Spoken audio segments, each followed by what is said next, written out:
একজন সফল চেয়ারম্যান হিসেবে দাবি যে বললেন আপনি, এই দাবিটা কে করে? না, যে কয়জন আছে যারা আমার অন্ধভক্ত বা আমাকে একটু ভালো জানে তারা করে। আমি যদি সফলই হতাম তাহলে তিনউদ্দিনের সরকার তো আমাকে বদলি করতো না। কিন্তু আপনার সময় 17% ট্যাক্স জিডিপি রেশিও দেখিয়েছেন। আমি সেটা চেষ্টা করেছি। এনবিআর এর যে লক্ষ্যমাত্রা ছিল তার চেয়ে বেশি আমি 36,000 কোটি টাকার বাজেট থেকে 43,850 কোটি নিয়েছিলাম 7 ইয়ার গ্রোথে, কিন্তু আদায় হয়েছে 47,000 কোটি। তাহলে সফলে যদি হইতাম তাহলে তো সরকার রাখতো। হ্যাঁ, রাখে নাই তো, তিনউদ্দিনের সরকার রাখে নাই। এবং সে সফলতার পিছনে ফখরুদ্দিন সাহেব নিজে রাত্রের 11টায় আমাকে টেলিফোন করেছেন একবার, বলে যে বদিউর রহমান আমি বলি কি, আমরা বলি কি, আপনি বলেন কি? আমি বললাম স্যার রাজস্ব লাগবে না। বলে যে কতভাবে? 500 কোটি, 1000 কোটি, 5000 কোটি। ফখরুদ্দিন সাহেব ওয়ার্ল্ড ব্যাংকে ছিলেন, মির্জা আজিজ সাহেবও যখন সেক্রেটারি পরে চলে যায় ওইসব ছিলেন। 5000 কোটি তাদের কাছে কোনো কোটি না। দে আর নন পলিটিক্যাল গভর্নমেন্ট, কিন্তু কথা বলছে ওই রকম। মানে কারণটা কি? কারণ হইল আমি যে হাউস টু হাউস একটা সার্ভে করার স্কিম নিয়েছিলাম, যে টাকা তো আসে ঘরে ঘরে, আমার কাছে আসে না টিম কেন? করে আমি দেখব ওপেন, ওরা তারা চায়নি। অতএব সফল কিনা সেটা বলা মুশকিল, তবে চেষ্টা করেছিলাম। এনবিআরকে মানুষের কাছে চিনিয়েছি। এখন যেটা বললেন আপনি, এনবিআরের এইবার যে আন্দোলন, এবং ইতিহাসে এরকমের নজিরবিহীন আন্দোলন, নজিরবিহীন না, আমি নজিরবিহীনভাবে লজ্জিত। ওয়ালটন আবারও মিলিনিয়ার অফারে ওয়ালটন ফ্রিজ কিনে আপনিও হয়ে যেতে পারেন মিলিয়নিয়ার।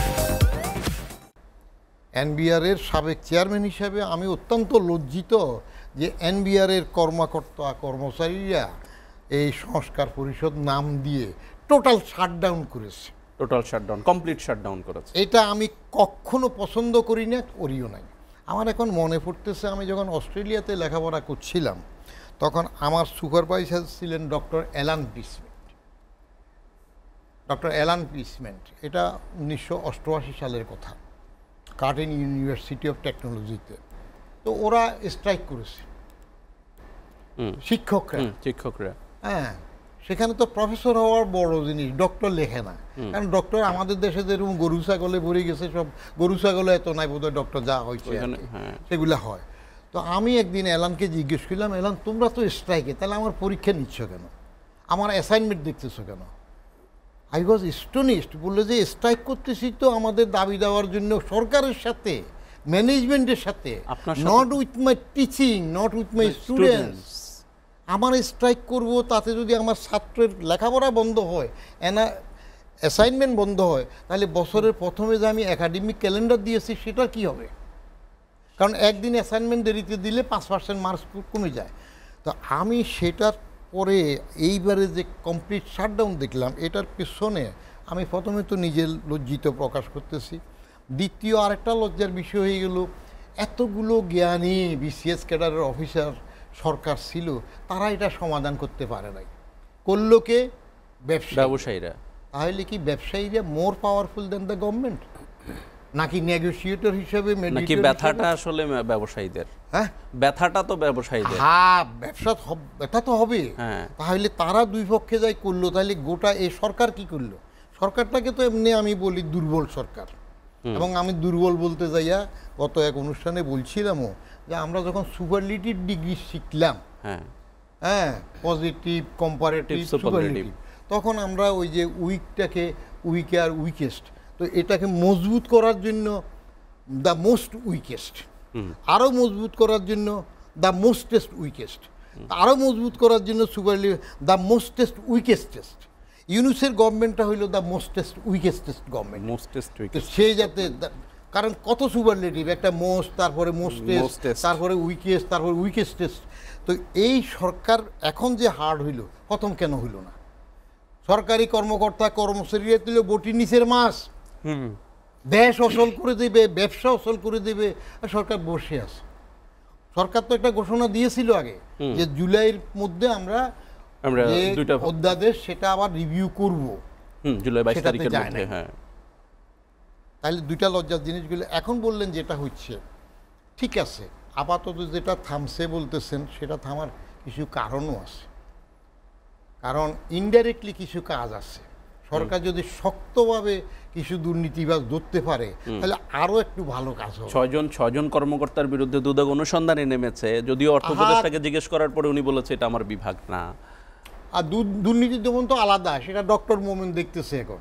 ঠিক আছে, আমি বলি যে এনবিআর এর যদি আরো কিছু দুর্নীতিবাদের জন্য যদি তথ্য থাকে ধরুক না, দরকার হলে এনবিআর চেয়ারম্যান হিসেবে বদিউর রহমানকেও তলব করুক, সাবেক চেয়ারম্যান হিসেবে।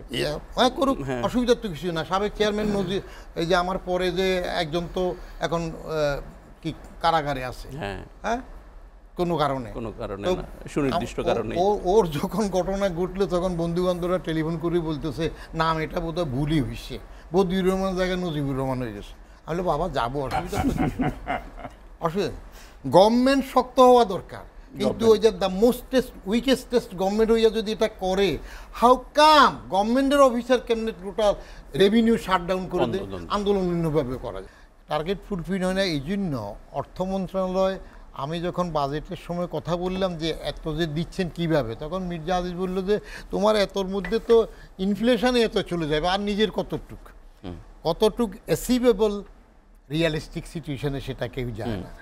আরও বাড়াও, যেমন এই বছর বাড়ায় না, এই বছর আগটাই রেখে দিছে, তারপরে হচ্ছে না, ওইটা রিয়েলিস্টিক হয় না। 2 নাম্বার জিনিস আসেন টার্গেট ফুলফিল করে না, এই জন্য ট্যাক্স ডাইভের জন্য the man in the chair, NBR chairman, হ্যাঁ দ্য পারসন ম্যাটার্স, উনি চান কি চান না, তাহলে তো পুরো দায় এনবিআর এর চেয়ারম্যানেরই।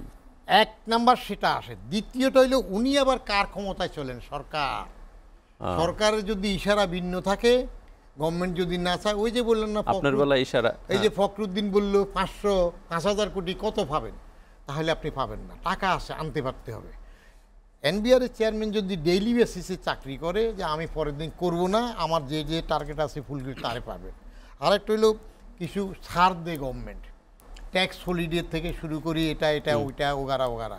যেমন ছোট্ট একটা উদাহরণ দিই, সঞ্চয়পত্রে যদি টাকা বিনিয়োগ করেন তাহলে আবার একটা কিন্তু করে কি 30শে জুনের মধ্যে বিনিয়োগ করে 1লা জুলাই ওইটা ভাঙায় ফেলে, আপনি ধরছেন না তো, অথচ ট্যাক্স রিবেট নিচ্ছে। নাথিং শুড বি ফ্রি, কোনোটা কনসেশনাল হওয়ার দরকার নাই, ড্রাইভ দিতে হবে, টাকা আছে। সরকার যদি বলে, সরকারের চাইতে বড় মাস্তান কেউ নেই, যে যদি সরকার অর্ডার দেয়, তাহলে সরকার যদি বলে যে যার কাছে যেটুকু পাওনা আছে আনো, তাহলে দেখবেন যে প্রচুর ট্যাক্স হবে। অসংখ্য